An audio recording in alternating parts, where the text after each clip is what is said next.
Good evening and welcome to the presidential address of the 136th annual meeting of the American Historical Association. I'm Ed Muir, president-elect, and it is my pleasure to introduce James H. Sweet, the 2022 American Historical Association president. Jim Sweet is the Village Arts Distinguished Professor of History at the University of Wisconsin-Madison, but the more critical facts about him are his creative scholarship and long history as a teacher, mentor, and coach. Florida-born, Jim attended public schools in Charlotte, North Carolina during the era of busing to achieve racial integration. An experience, he wrote, that, quote, shaped everything I would become both personally and professionally, end quote. And after a short sojourn in law school, he entered the graduate program in Latin American history at the University of North Carolina at Chapel Hill, working with the Master of African Diaspora Studies, the late Colin Palmer, and then followed Palmer to the Graduate Center at CUNY for the PhD. Jim's work has insistently emulated Palmer's thesis that we understand the diaspora from an African perspective and treat Africans as possessing a past worthy of study in its own terms. Beginning with articles he published while working on his dissertation, Jim's scholarship firmly rejects the idea that New World slavery produced modern racism. Rather, Iberian racist hierarchies appeared considerably before the institution of racial slavery, a racist worldview that was then exported to the Americas. With intervening stints at the University of Wisconsin at Oshkosh and Florida International University in Miami, Jim settled in Madison in 2004. But among the legacies from his Miami years have been many friendships, and including one with Akin Ongondiran, sorry, he's my new colleague, and who's also the chair of the program committee for this conference. And Akin describes Jim as, quote, on the surface he had this carefree, rascally, and rebellious personality, but beneath that was studiousness, intellectual rigor, and compassion. The very title of Jim's first book, Recreating Africa, Culture, Kinship, and Religion in the African Portuguese World 1441 to 1770, established his agenda of uncovering the history of Africans in Portugal and Brazil between the 15th and 18th centuries. The book won the AHA's Wesley Logan Prize for the best book on African diaspora history. The co-edited volume, African Diaspora and the Disciplines, and his second book, the fascinating Domingos Alvarez, African Healing and the Intellectual History of the Atlantic World, exemplified his commitment to place the diaspora in the African context. Domingos Alvarez won the AHA's James A. Raleigh Prize for the best book in Atlantic history and the Frederick Douglass Prize from Yale's Gilda Lehrman Center. In these books and important methodological articles, Jim has insisted on reading the history of the Atlantic world, in his words, through an African lens, rather than relying on European colonialist periodizations and categories, an approach still strangely necessary in order to give Africa its due. Up next will be his mutiny on the Black Prince, slavery, piracy, and the limits of liberty in revolutionary Atlantic world, forthcoming next year, telling the drama of a slave mutiny and of a shipwreck. Now, the record is full of testimony to Jim's generosity to his colleagues and students, his program building as the director of the African Studies program at Madison, the chair of history, chair of Spanish and Portuguese. But before we pass to his lecture, I want to end with comments from some of his young football players.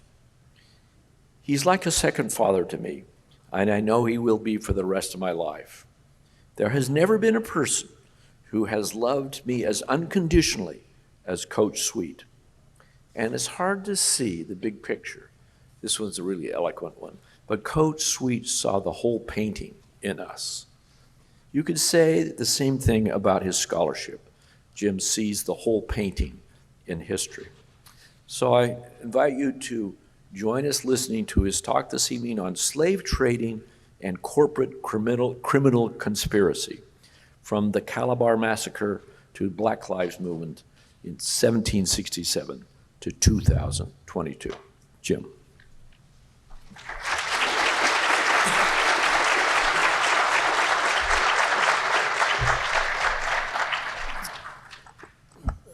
Thank you, Ed, for the very kind introduction.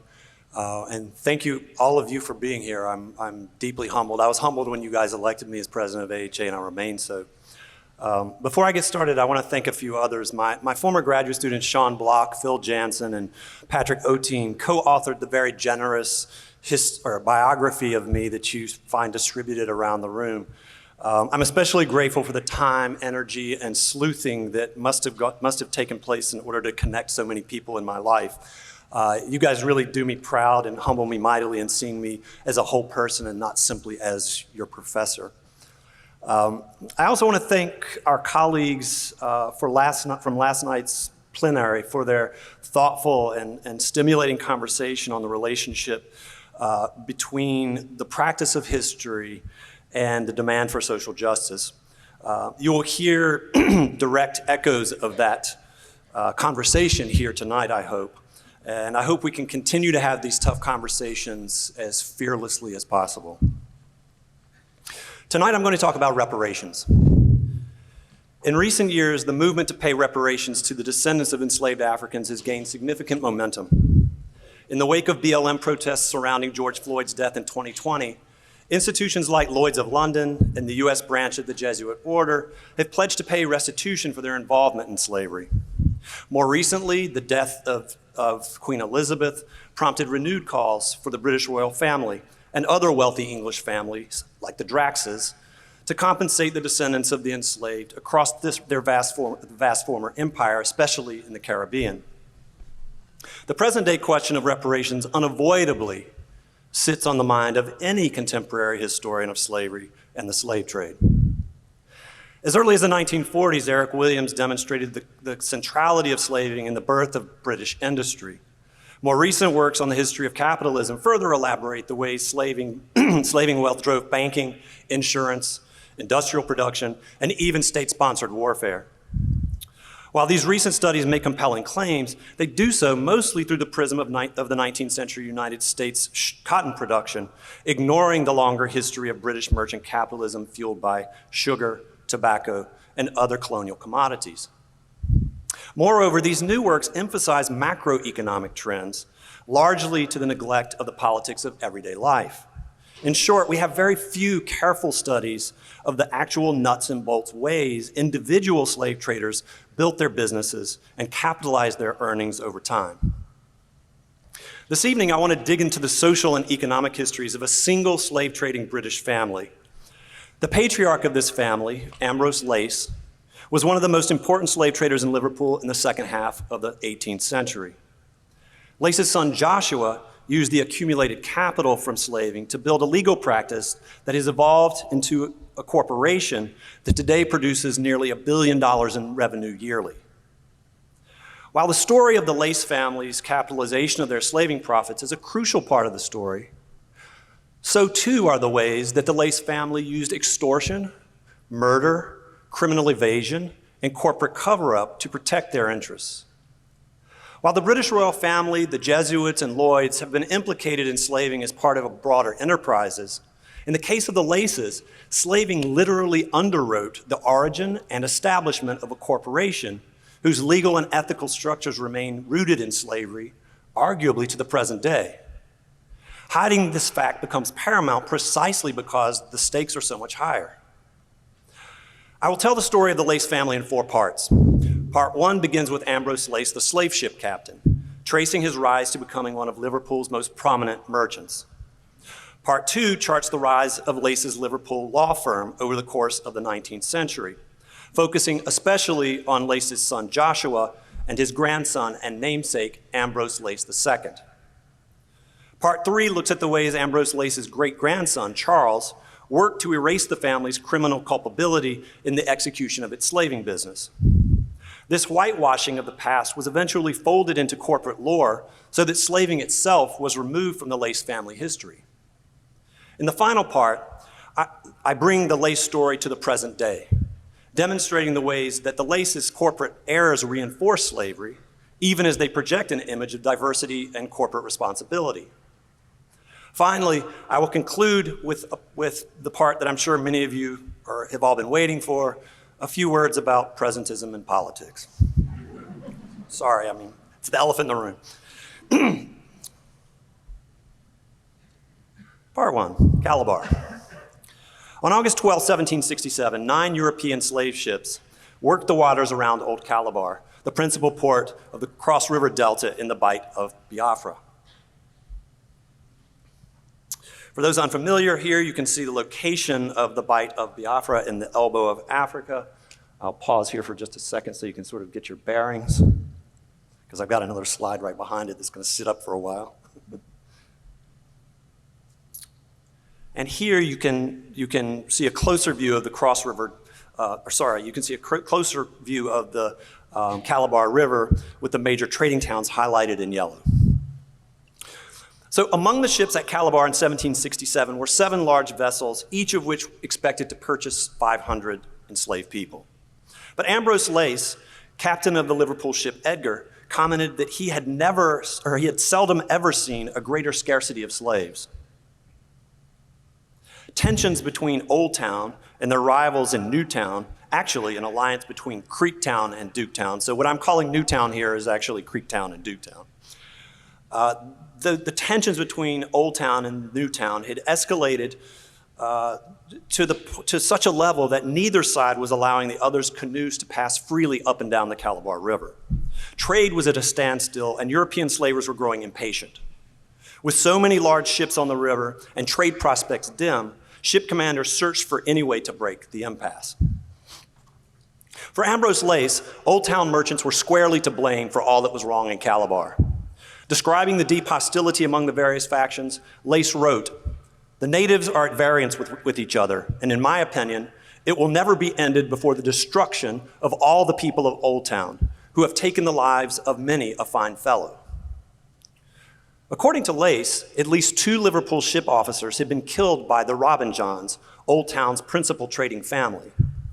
Summarizing his antipathy toward the Robin Johns, Lace ominously warned, "I shall be an assistant in revenging the just cause of every poor Englishman that has suffered by them." Within hours of writing this letter, Lace exacted his revenge on Old Town in spectacular fashion.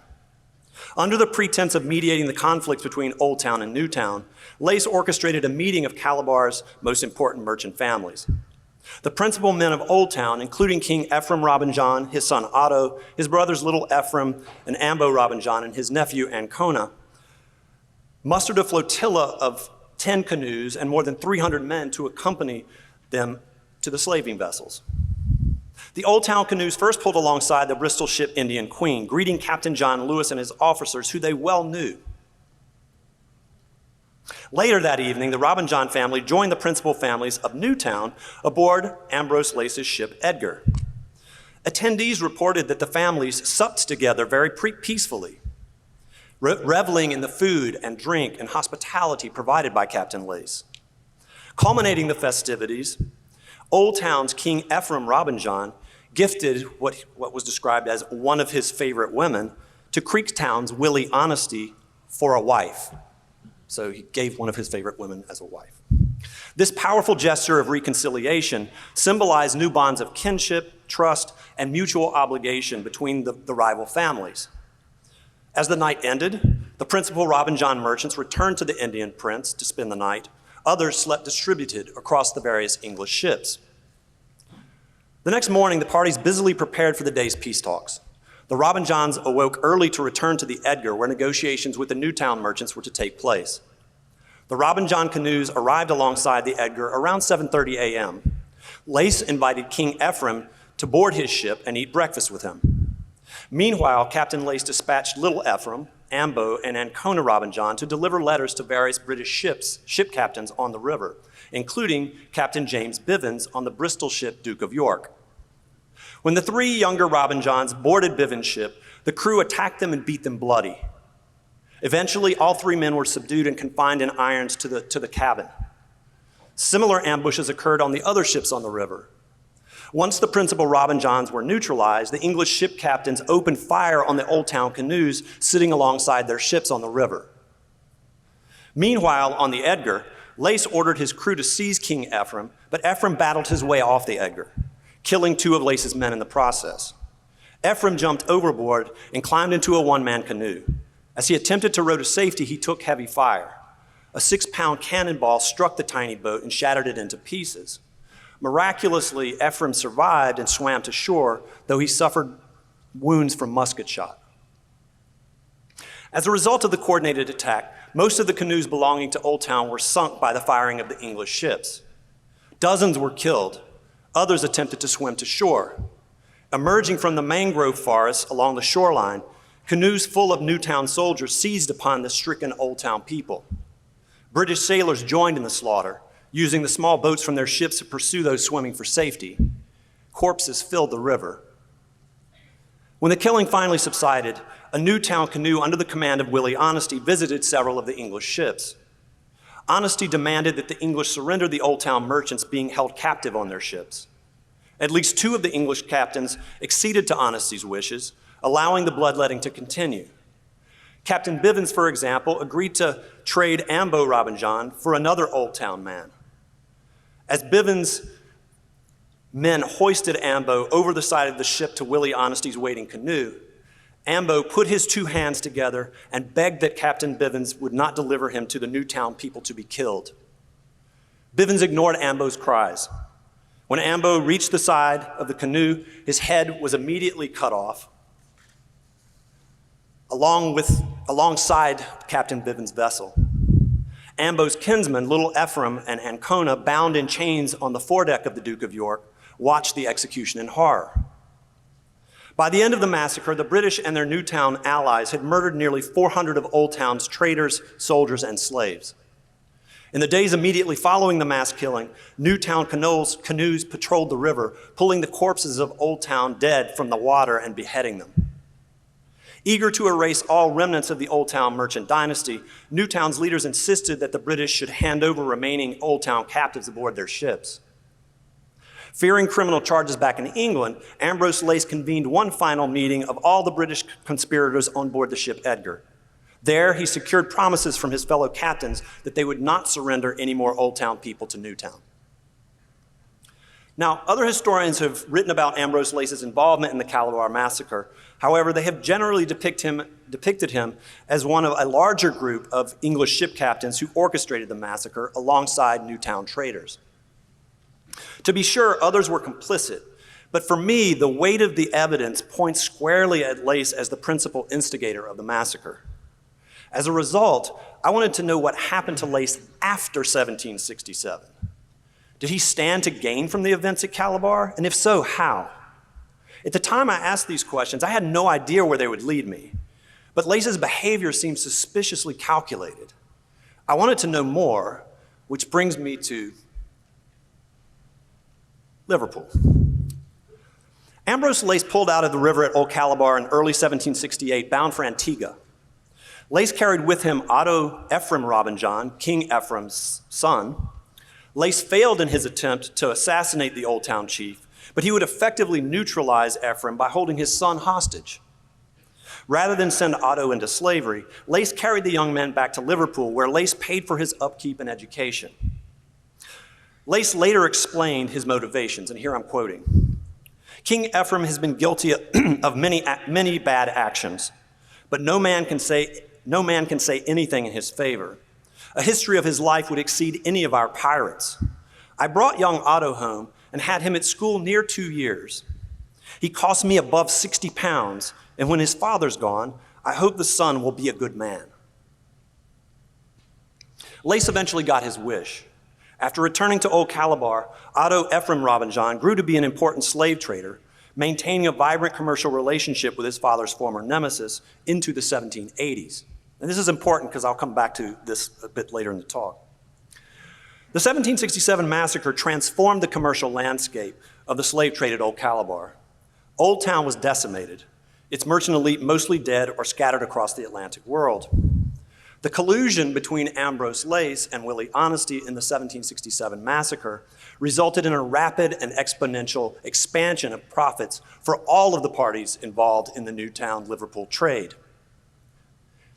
In the 8 years prior to the massacre, 34 Liverpool ships traded at Old Calabar. I'll repeat that. In the 8 years prior, 34 Liverpool ships. During the 8-year period after the massacre, Liverpool sent 78 ships to Old Calabar, nearly a 130% increase. From 1767 until the end of the slave trade, Liverpool would control fully 2/3 of Europe's Old Calabar market. Though evidence is fragmentary, Creektown and Duketown merchants dominated the Old Calabar side of this trade. Willie Honesty, for example, made earnings in excess of 500 pounds per slave ship that traded at Old Calabar, the equivalent of more than $100,000 today. Compounded over the roughly 10 Liverpool ships that arrived at Old Calabar every year between 1768 and 1775, we can begin to see the enormous wealth that Willie Honesty collected in the aftermath of the massacre. Honesty would retain his prominent place as one of Old Calabar's chief traders until the second decade of the 19th century, when a new generation of Newtown traders usurped the aging warrior merchant's power. On the Liverpool side of the equation, Ambrose Lace was the single most important catalyst that pushed Liverpool's Calabar trade to new heights. Crucially, after 1767, Lace never toiled again as a slave ship captain. His handiwork in the massacre assured that he would quickly rise into the ranks as one of Liverpool's wealthy and most well-connected merchants. Indeed, Lace's former merchant bosses, now his partners, leveraged his criminal collusion with Willie Honesty into enormous commercial profits. After returning to Liverpool, Lace invested in 39 slaving voyages before his retirement in 1786. 31 of those 39 voyages traded primarily at Old Calabar. Edward Chafers, who had never invested in a slave voyage to Old Calabar prior to financing a portion of Lace's ship Edgar in 1767, partnered with Lace on 16 voyages after the massacre. In fact, Chafers never invested in Old Calabar voyages without Lace as one of his partners. The two men also became close neighbors and friends, both living in aristocratic mansions around Liverpool's newly constructed St. Paul's Square. Like Chafers, the seasoned slave merchant William Rowe, also a co-financier of the Edgar in 1767, invested in future Old Calabar voyages only when Ambrose Lace was his partner. Finally, Liverpool's largest slave merchant, William Davenport, was a co-owner with Lace on 4 slave voyages prior to 1767, all traveling to different parts of Africa. After the 1767 massacre, Davenport co-financed 27 voyages with Lace, 26 of which conducted business primarily at Old Calabar. Lace thus became Davenport's most important trading partner in the region. In short, Lace spearheaded a corporate criminal conspiracy that allowed Liverpool merchants to take over the Old Calabar trade in gangland, mafia-style takeover. As Ambrose Lace gained wealth and social prestige as a merchant, he worked hard to put the events at Old Calabar behind him. However, in 1787, just a year after Lace's retirement from slave trading, abolitionist Thomas Clarkson traveled to Liverpool to collect evidence in his efforts to abolish the slave trade. One morning, he met accidentally with Edward Chafers, Lace's neighbor and longtime business partner. Chafers offered to introduce Clarkson to Lace.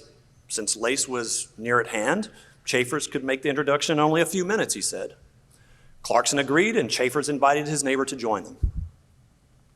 The conversation started off innocently enough with Clarkson quizzing Lace on the prospects of transforming the slave trade into legitimate trade.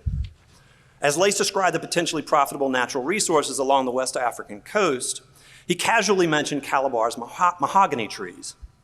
No sooner had the word Calabar exited Lace's mouth than Clarkson felt what he described as a kind of horror wash over him.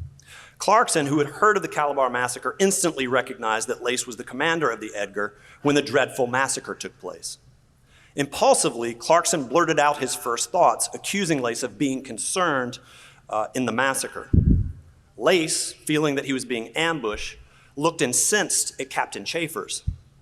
However, Chafers was as shocked as Lace. Neither man understood how Clarkson could know the details of the massacre, and they were vexed that he would mention it in such a manner. The three men sat tensely. Clarkson admitted that he was trembling with anxiety. Eventually, Lace confessed that what had happened at Calabar was a bad business. But according to Clarkson, he never defended himself, nor those concerned in the massacre. Because of Clarkson's meddling and accusations, Lace sounded the alarm about his mission in Liverpool. As a result, Clarkson soon became the subject of harassment, intimidation, and eventually an attempt on his life. Given Lace's actions at Old Calabar, it should come as little surprise that he resorted to intimidation and threats. Hidden behind the facade of financial accomplishment and genteel social respectability was a shrewd corporate criminal. When later called to testify before Parliament, Lace denied that he offered any advice to the other ship captains on the river at Old Calabar in 1767. He further claimed that the English did not reap any benefit whatever from the Calabar Massacre. In short, Lace mastered evasion and lying in order to protect his financial interests. Lace eventually passed along this suspect legacy to his sons, William and Joshua. William continued in his father's footsteps, working as a privateer and slave ship captain. Ambrose Lace's younger son, Joshua, followed a more genteel path than his slave trading brother. When Joshua was 13 years old, Ambrose Lace's former boy hostage and African protege, Otto Ephraim Rabajan, sent Joshua the gift of a little boy from Calabar. Presumably, this young child toiled as Joshua's personal servant in England. Joshua eventually attended the elite fee-paying Royal Institution where he studied law. In 1783, he was admitted as a solicitor and joined the firm of Aspinall and Roscoe. Like Lace, Samuel Aspinall was a member of one of Liverpool's biggest slave trading families. Aspinall, Roscoe, and Lace conducted business in Liverpool for nearly 13 years between 1783 and 1796.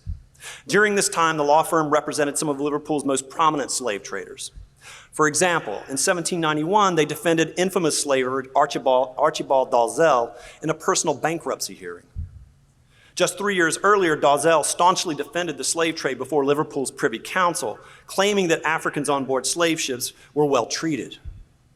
Subsequent to his bankruptcy, Dalzell served 2 terms as governor of the Gold Coast and authored the book History of Dahomey, a work that justified the slave trade as the redemption of Africans from human sacrifice.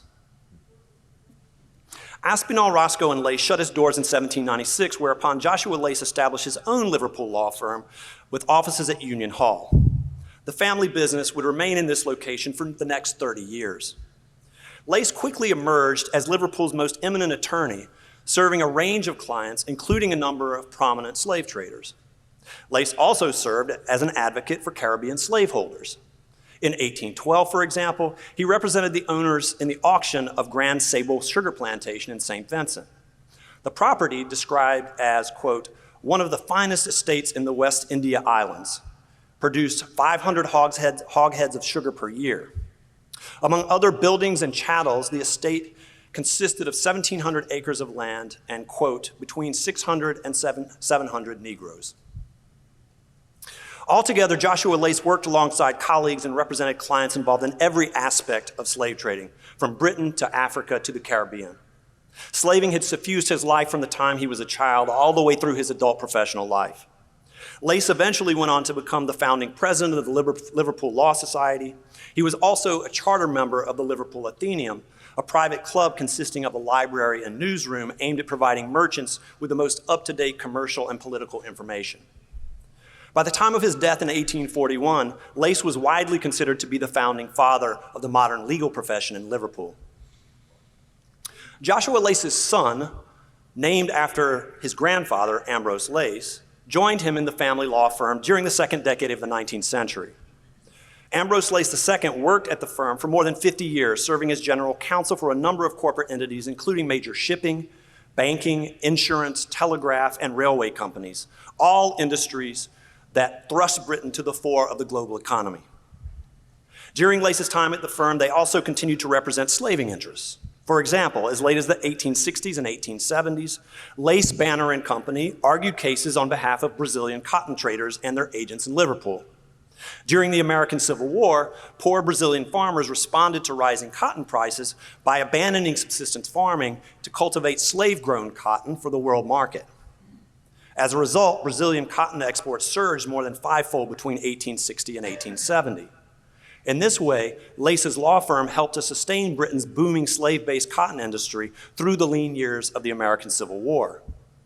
Ambrose Lace II was still representing his global clientele until he passed away in 1870 at the age of 77.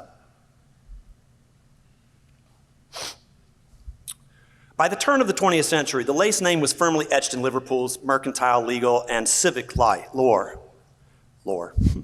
However, the family's associations with the slave trade gnawed at their legacy and reputation. Ambrose Lace II's son, custodian of the family's substantial archive, discovered a convenient avenue for scrubbing away the rumors and innuendo that threatened to sully his great-grandfather's good reputation. In 1897, Liverpool journalist Gomer Williams published this book, History of the Liverpool Privateers and Letters of Marque, with an account of the Liverpool slave trade. Williams amplifies Liverpool's privateering and slaving histories as ones, quote, which relied upon which the greatness of the old town was suckled. So he's saying that this is what the town was built upon. In order to produce this history, Williams gained access to the private papers and archives of some of Liverpool's most prominent commercial families, including the Laces. Many of the documents cited or reproduced by Williams are still in private hands even today. Thus, Williams' work remains influential even 125 years later. Williams became the first author to detail publicly the events that unfolded in Calabar in 1767, devoting one full chapter of his book to the massacre. Included in the chapter are a number of documents shared by Liverpool wine and spirit merchant Charles K. Lace, Ambrose Lace II's son. Given Williams' dependence on Ambrose Lace's great-grandson in the consultation of what he called rare family documents, it is not surprising that he employed discretion in his depiction of Lace. Here, for example, you see Williams' description of Lace's encounter with Thomas Clarkson. But Williams protects Lace's identity, censoring the last letters of his surname. By the 1890s, Williams could be unsparing in his criticism of slavery as an institution, which he was, but he avoided casting aspersions on the individuals involved in the slave trade. As the book's preface puts it, quote, in dealing with the delicate subject of the Liverpool slave trade, the author has directed his indignation at the system or national sin, rather than against individuals. For many of the slave merchants or slave captains of old Liverpool claim our regard as patriots or worthies of no common order. Read carefully and critically, one can see Williams straining to make an argument against Ambrose Lace's principal role in the massacre, mostly through omission of evidence that was available to him. Moreover, Williams' publication of documents provided by Charles Lace leaves the impression that the people of Calabar are responsible for their own demise, a classic case of blaming the victims. In summarizing the events, Williams acknowledges the ship captain's collective complicity in the massacre, but he shifts into a bizarre defense of Ambrose Lace without ever naming him. The passage is worth quoting at length, so here it is. He says, the action of the captains has never been defended, but we must not forget that they were dealing with a shifty, greedy, and treacherous lot of rascals who made a practice of selling their own countrymen into slavery. The following copies of papers belonging to the commander of the Edgar show that the chiefs were in his debt and that they exonerated him from the charge of kidnapping a boy named Asogwa. Moreover, certain letters from the chiefs of Old Town Calabar addressed to the captain proved that they held him and his family in the highest esteem, notwithstanding the fact that the Edgar was present in the unfortunate tragedy of 1767. Whether this is to be attributed to the innocence of the captain, who was at all events a worthy citizen of Liverpool, or to the abnormal development of Christian charity and forgiveness in the African chiefs and man-stealers of old Calabar, let the reader determine for himself. That was his introduction. William's defensive posture is inexplicable in the absence of an accusation that is never articulated or acknowledged. What follows William's defense is a select group of 9 transcribed documents provided to Williams by Charles K. Lace. Taken at face value, they seem to provide a generous view of Ambrose Lace, ledgers indicating that he extended credit to Calabar merchants and received nothing in return, letters from Calabar merchants justifying the departure of British slave ships with pawns on board slaves, letters from Calabar merchants asking after Lace's family. Williams leaves the impression that the documents relate directly to the massacre. However, they actually spread across 18 years. The only document from 1767 is the ledger that indicates various Old Town merchants accepted goods on credit that were never repaid. But those debts went unpaid because Lace orchestrated the ambush-style massacre of 5 of the 9 merchants listed in the ledger. They couldn't pay back what they owed. Another of the debtors, King Ephraim, barely escaped with his life, and Lace took away his son Otto Ephraim as a hostage. Others ended up enslaved in the Americas. Of the remaining 8 documents in Gomer Williams' assemblage, half are authored fully or in part by Otto Ephraim Robin John, the boy Lace kidnapped and returned to Calabar in 1771. Otto, who had grown close to Lace and his family during his education in Liverpool, had motives to support his patron. By the mid-1770s, Otto Ephraim had emerged as one of Ambrose Lace's principal trading partners. All of Otto's correspondence with Lace dates from the 1770s and 1780s, long after the Calabar Massacre. All of these letters paint Lace in a favorable light. Ultimately, the letters and other documents allegedly reflecting on the massacre depict Lace as a patient, generous friend of venal Calabar merchants. In knitting together these 9 documents, Charles K. Lace guided Gomer Williams in composing a history of the massacre based largely on the occlusion and deception started by Ambrose Lace over 100 years earlier. Despite Williams's professed anti-slavery position, he conspired with Charles Lace to whitewash Ambrose Lace's crimes. Gomer Williams' efforts to protect, even burnish, the Lace reputation have had long-standing consequences. At the end of the 19th century, Williams' book helped cement the legacy of Ambrose Lace as a patriot of no common order. Williams' history of the massacre remained the definitive account of the Calabar Massacre until late in the 20th century, and it continues to carry undue influence among many scholars. At the same time as the Lace family's role in the slave trade was being whitewashed, their wealth and social prestige continued to grow. Thanks in large part to the long and distinguished careers of Joshua and Ambrose II, the Lace legacy continued in Liverpool's legal community across the 20th century and well into the 21st. Indeed, the Lace name remained on one of the city's largest law firms until 2014. Meanwhile, the corporate heirs to this legacy conveniently and predictably continued to erase the history of slaving upon which their economic and institutional foundations rested. In 2006, on the occasion of his retirement, a senior partner of the firm Berryman's Lace and Muir reflected on the company's past, asking, "What are our traditions?" And this is the company's internal newsletter. His answer, published in the newsletter, is worth quoting in full. Lace's was founded in the late 18th century by a truly remarkable man, Joshua Lace. The Lace family, central to the thriving city of Liverpool, were seamen and merchant adventurers. Joshua became their lawyer and then built the dominant Liverpool legal practice in the 18th and 19th century. But he worked on a broader canvas. He was not only a key figure in founding the Liverpool Law Society, but was politically active. He bravely opposed the slave trade and supported the arts and sciences. We know little of him personally, but his firm was professional, respected, and tough. It still is. Now, one might dismiss such stories as corporate boosterism. In reality, they repeat the dangerous, deceptive lies of the past. Rather than cast Ambrose Lace and his son William as slavers, they are remembered as merchant adventurers. Son Joshua is depicted as the family's primary legal counsel as they help build the thriving city of Liverpool. Finally, in the coup de grace, Joshua is remembered as a brave abolitionist, a claim that is patently false. To be clear, this is not simply revisionist history. It is a continuation of the subterfuge executed by Ambrose Lace in the aftermath of the Calabar Massacre, as well as that of his great-grandson Charles's cover-up of the massacre in the late 19th century, layering the deceptions and erasures across generations. Like the propagators of the Dunning School in the United States, this is cherry-picking evidence in support of political dogma. This is history as teleology. If Ambrose Lace was an ordinary slave trader, whatever the hell that means, some apologists might characterize him as a man of his times, someone who simply capitalized on the legal opportunities of his day.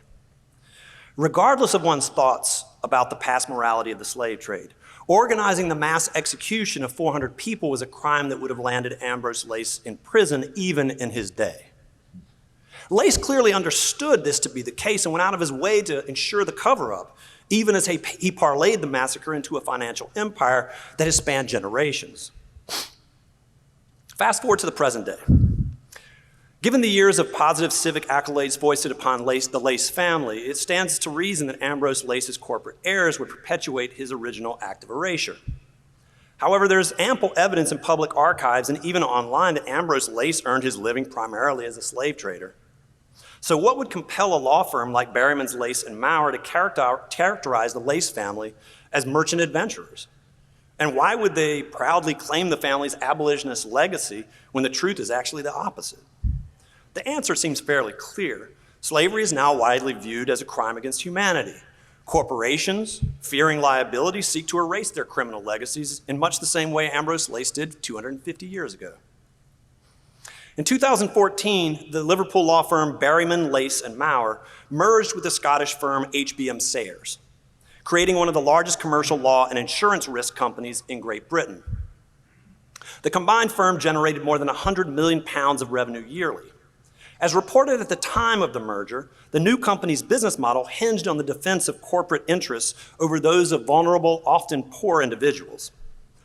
At the time of the merger, one newspaper reported, quote, "If an employee has an accident in work or a customer slips on a supermarket floor and then they decide to sue for compensation, it is the lawyers of this new firm who will defend the corporate or its insurer." The new firm's emphasis on protecting corporations over common working people was stunningly predictable for a business founded on the earnings of the slave trade. However, the story only gets more bizarre. At precisely the moment that the Black Lives Matter movement crystallized around the police killings of Eric Garner and Michael Brown in the United States, this newly merged multi-million-pound British law firm transformed the Berryman's, Lace, Muir name, rebranding the company BLM. Oh, wow. Now, I mean, you can't make this kind of stuff up, right? But hauntingly, I mean, it took me a while to process this, but hauntingly, the words lace and lives are interchangeable in the BLM homonym, making the lives of the 400 Africans taken by Ambrose Lace at Calabar in 1767, linking those to those of Freddie Gray, Tony Robinson, George Floyd, Breonna Taylor, and dozens of others who died at the hands of police violence since 2014. It's almost as if the ghosts of Lace's victims called out across the generations, anticipating calls for Black Lives Matter and demanding restitution. BLM quietly continued to conduct business through the apex of the Black Lives Matter protests in 2020, but the firm was ultimately short-lived. In fact, you can't find this online anymore. In March 2022, BLM merged with Clyde & Company, which has offices stretching from the United States to Asia and even Africa. Not surprisingly, the new law firm uses the Clyde & Company name, effectively erasing the last vestiges of nearly 250 years of Lace family branding in the legal profession. Experts estimate that the combined Clyde BLM law firm will generate annual revenue of more than £700 million. One would be hard-pressed to find a riper target for reparations for slavery. Despite the egregious examples provided by the Lace family's corporate legacy, calls for reparations would be incomplete absent a deeper reckoning with the histories of slavery, capitalism, and the law. It bears remembering that Calabar's Willie Honesty conspired with Ambrose Lace in the 1767 massacre and subsequently earned enormous power. Likewise, Lace's young protege, Otto Ephraim Robinson, eventually grew up to become the Lace & Company's most dedicated trading partner in Calabar. Africans enriched themselves in partnership with Lace. However, they did not accumulate capital and pass it on generationally in the same ways, let alone in the guise of multinational corporations. Rather, they distributed their wealth to patrons, clients, and family across Calabar and its hinterlands. The key to empowerment was reciprocity and social responsibility in one's lifetime. Individual accumulation was not only frowned upon, it was dangerous. As the Robinsons learned forcefully in 1767, failure to account for the well-being of tributaries, dependents, and others could lead to disastrous consequences. Also, to be fair, the modern-day iteration of Lace's law firm, BLM, projected a deep commitment to social responsibility. In 2020, they ranked as a top 50 UK employer for inclusivity, and they openly promoted gender pay equity, ethnic diversity in hiring, and LGBTQ-friendly workplace environment. Yet their diversity and equity commitments, like the vast majority of those in the international corporate world, were divorced from the specific corporate histories that made these initiatives necessary.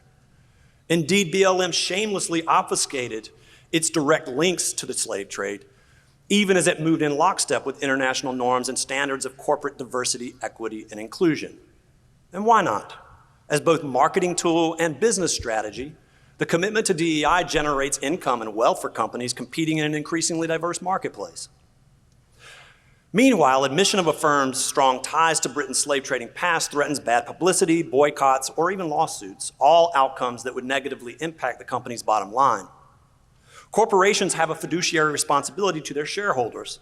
They will not put themselves at financial risk for the sake of altruism, even in the name of restorative justice. Crucially, any attempts to seek damages for slavery would have to run through the same legal system that owes a significant measure of its existence to the slave trade. If the Lace family helped spawn Great Britain's modern legal profession, why would that same profession turn on itself and repudiate slavery, especially with such high financial stakes? History has demonstrated time and again that the legal system protects corporate interests at the expense of the enslaved and their descendants, whether in civil or criminal proceedings. Though financial reparations might provide a palliative for the descendants of the enslaved, monetary compensation cannot undo slave trade era structural inequalities that have produced corporations like Clyde & Company. The heirs of the enslaved might accept a capital exchange or even positions on corporate boards as compensation, partial compensation for past wrongs. But such exchanges only reify the very corporate systems that continue to oppress so many. Paradoxically, to me anyway, real reparation would require dismantling the very systems that raised the need for repair in the first place. Calling to account men like Ambrose Lace represents a victory in the fight against the legacies of a singular bad man. But that resistance largely ignores all of our collective complicity as the stewards of Lace's corporate inheritance, as well as the corporate legacies of so many other slave traders. Ultimately, the question of how to go about making restitution, repairing the wrongs of the past are present-day questions. Historians can play a critical role in providing context for those answers. In playing our role, we should offer a full rendering of the past, as full a rendering of the past as our sources allow. The only way I arrived at the understanding of reparations in this context was by studying Ambrose Lace in his own time. In other words, reparations was not where I started, it's where I ended up because I followed Ambrose Lace's path. Had I started my inquiries with the certitude of modern day calls for reparations, or with when I found these things, I kept growing more and more angry, obviously, if I started with my indignation at the ineptly named law firm BLM, or even if I started with Gomer Williams' one-sided rendering of the Calabar Massacre, I never would have been able to see the deeper histories of Ambrose Lace's crimes and the layered cover-ups that followed it. Worse, I might have viewed Lace as the celebrated innovator and patriot that the majority of historical sources tell us he was. Political dogma posing his history is full of such erasures and lies, often foreclosing the search for truth before it can ever begin. To be clear, my critique of presentism has never been a political one. Rather, it's a critique of historical method and approach. The pitfall here is not presentist politics per se, rather it's the tendency toward oversimplified teleological narratives that sidestep historical complexity in the name of contemporary political gain. Now, I hesitate to do this because some people are probably going to misinterpret this, but some of my recent critics have pointed to W.E.B. Du Bois's Black Reconstruction as a powerful example of political activism, which of course it was. But it wasn't Du Bois's outrage, his power of moral suasion, or even a particular political position that ultimately dismantled the Dunning School. Rather, it was his insistence on taking the full measure of historical evidence. On this subject, Du Bois was crystal clear. Somebody in each era must make clear the facts with utter disregard for his own wish and desire and belief. What we've got to know, so far as possible, are the things that actually happened in the world. Then, with that much clear and open to every reader, the philosopher and the prophet has a chance to interpret those facts, but the historian has no right, posing as scientist, to conceal or distort facts. And until we distinguish between these two functions of the chronicler of human action, we're going to render it easy for a muddled world out of sheer ignorance to make the same mistake 10 times over. That last line is like, still ringing out. As our colleagues suggested at last night's plenary session, the roles of the professional historian and activist are not mutually exclusive. Du Bois wasn't simply a great historian. He was, in fact, a prophet, right, for our time. Ours is a big tent.